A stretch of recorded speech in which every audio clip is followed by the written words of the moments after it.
కుంభమేళా అంటే ఏంటి?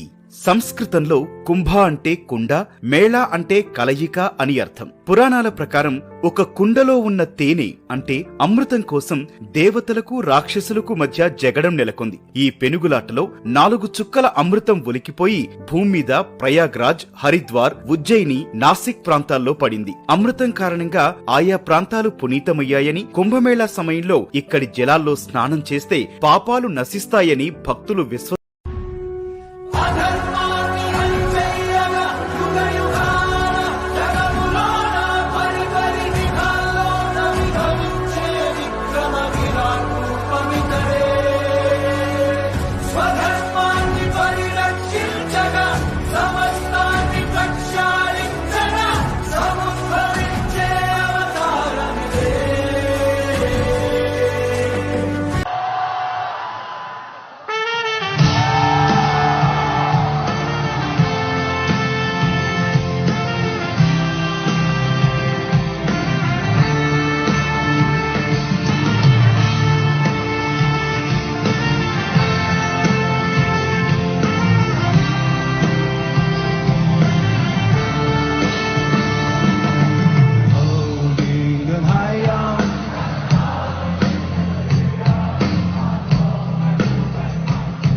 శివ శివ శంకర